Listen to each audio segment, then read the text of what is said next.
Good morning student, welcome to our BEd online class. आज की कक्षा में हम लोग विज्ञान का अधिगम पढ़ेंगे। उसी के अंतर्गत व्यवहारवाद से निर्मितवाद और उसके आगे की श्रृंखला पढ़ेंगे। अधिगम सिद्धांतों में ने सदैव विज्ञान शिक्षण अधिगम को प्रभावित किया है।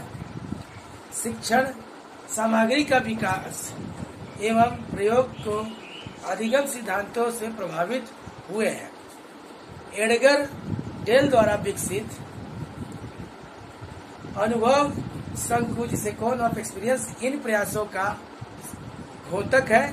द्वितीय महायुद्ध के पश्चात तथा अक्टूबर 1957 में रूस के प्रथम स्पुतनिक के पश्चात विज्ञान शिक्षण में अधिगम मनोविज्ञान पर अधिक बल दिया गया। इस प्रविधि से मनोवैज्ञानिकों तथा शिक्षा विद्वानों ने व्यक्ति किस प्रकार सीखते हैं इस पर चर्चा किया और जानने का प्रयास किया तथा स्वीकारा कि संप्रत्यय विकास आवश्यक है, जिससे में छात्र केंद्र बिंदु है।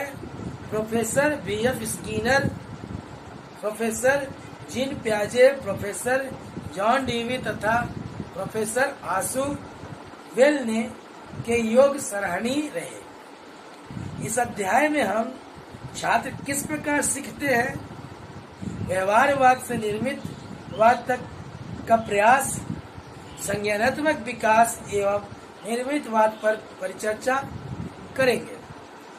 अधिगम उपलब्धि क्या क्या है, क्यों पढ़ा जाए, छात्र कैसे सीखते हैं, क्या प्रत्यास्मरण कर सकेंगे, व्यवहारगत अंतर्दृष्टि अधिगम की व्याख्या कर सकेंगे, संज्ञानात्मक विकास की व्याख्या कर सकेंगे। Professor John Dewey, professor Bruner एवं प्रोफेसर प्याजे के योगदानों की व्याख्या कर सकेंगे।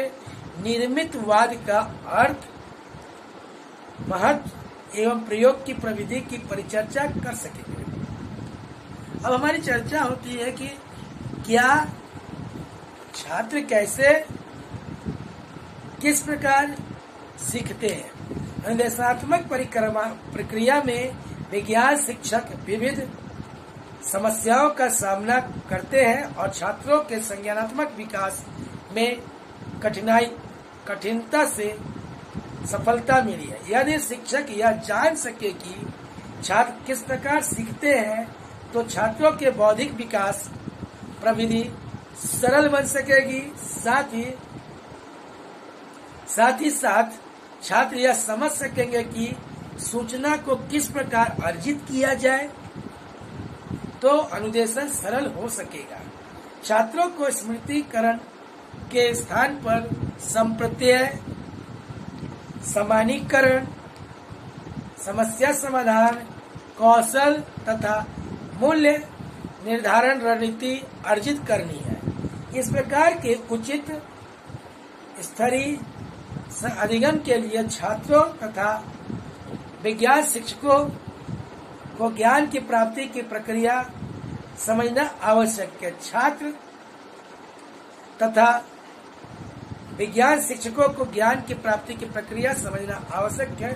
छात्र ज्ञान का सुरक्षित भंडारण कर सकेंगे, आवश्यकता अनुसार उसका प्रत्यास्मरण कर सकेंगे और उपयुक्त प्रयोग कर इसे प्रभावी शिक्षण अधिगम प्रविधि बना सकेंगे। यदि छात्र अर्जित ज्ञान तथा कौशल का प्रयोग नवीन परिस्थितियों में कर सके तो यह एक उत्तम अधिगम होगा।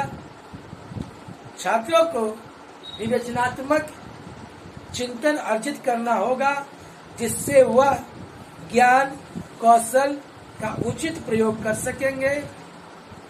मनोवैज्ञानिकों ने समय समय पर प्रयोग कर और अनुभव से यह जानने का प्रयास किया है कि व्यक्ति कैसे सीखते हैं और उसके लिए अधिगम सिद्धांत विकसित किए जाते हैं, जैसे व्यवहारवाद, बिहेवियरिज्म, अंतर्दृष्टि अधिगम, इंसाइटफुल लर्निंग, सूचना प्रविधि एवं अधिगम, इंफॉर्मेशन प्रोसेसिंग एंड लर्निंग, संज्ञानात्मक विकास, कॉग्निटिव डेवलपमेंट, निर्मितवाद, कंस्ट्रक्टिविटी, व्यवहारवाद। अब सीधे बात आता है हम लोग का पहला जो शब्द है व्यवहारवाद।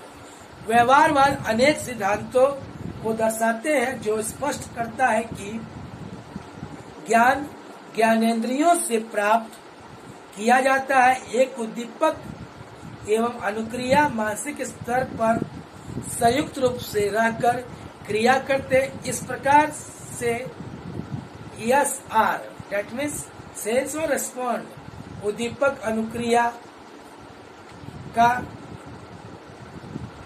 वैज्ञानिक अध्ययन से मनोवैज्ञानिक इवान पालोव ने किया। उन्होंने इसे आधाकुलन सिद्धांत या क्लासिकल कंडीशनिंग ऑफ पालोव स्पष्ट किया। इस सिद्धांत के अनुसार अधिगम अनुभव द्वारा उद्दीपक अनुक्रिया एक साथ होने पर होता है। यह अधिगम का सरल प्रारूप उद्दीपक अनुक्रिया के निर्माण तथा समर्थ बनाने वाला तथा अथवा कमजोर होने से पालोव का प्रसिद्ध प्रयोग, जिसपे कुत्ते को भोजन के पूर्व घंटी बजाकर बार बार प्रयोग करते हैं।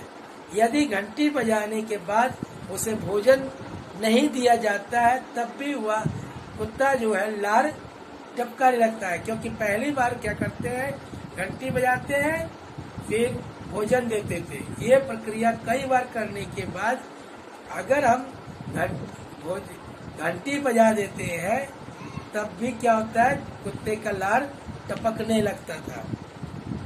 इस प्रकार क्रमशः कुत्ता घंटी बजाने पर अनुकूलित हो जाता है।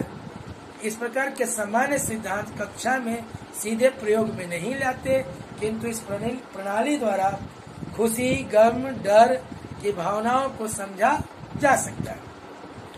थॉर्नडाइक ने जो बुद्धि परीक्षण और शैक्षणिक मनोविज्ञान के संज्ञानात्मक संस्थापक थे, पालोव के कार्य को आगे बढ़ाया।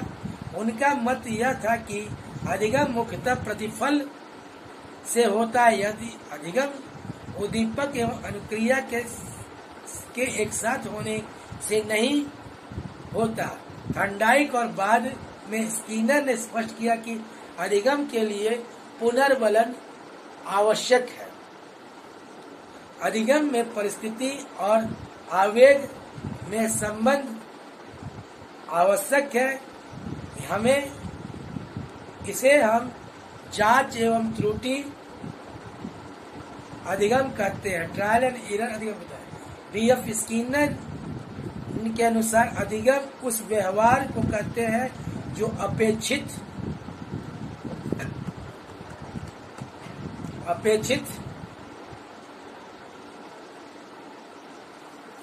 उद्देश्य तक पहुंचने की विधियों को संग्रहित करने में होता है। यह संगठित क्षमता व्यवहार के परिणाम से आती है।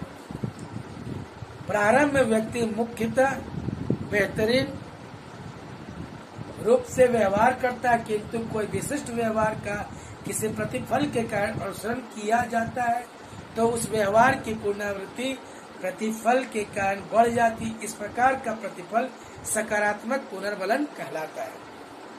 नकारात्मक पुनर्बलन में व्यक्ति अवांछनीय व्यवहार बंद कर देता है और जिससे आक्रामक स्थिति दूर हो जाती है। कभी कभी नकारात्मक पुनर्बलन द्वारा अनुपयुक्त व्यवहार को प्रबलीकरण मिलता है। उदाहरण के लिए यदि कोई शर्मीला छात्र कक्षा में सहभागिता से दूर रहता है तो वह वांछनीय व्यवहार अर्थात सहभागिता में भाग लेता है। व्यवहारवाद साधारणतः अधिगम कृतियों में अंतर्दृष्टि उपलब्ध कराता है। व्यवहारवाद की अधिकतम यंत्रवादी होने के कारण आलोचना की गई है तथा छात्र की आंतरिक स्थिति को नहीं देखता, मात्र छात्र का व्यवहार देखा जाता है, छात्र नहीं।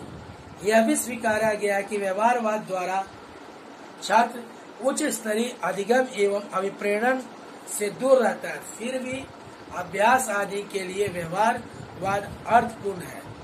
अगली कक्षा में हम लोग अंतर्दृष्टि अधिगम, सूचना प्रविधि अधिगम संज्ञानात्मक विकास और निर्मितवाद के बारे में चर्चा करेंगे।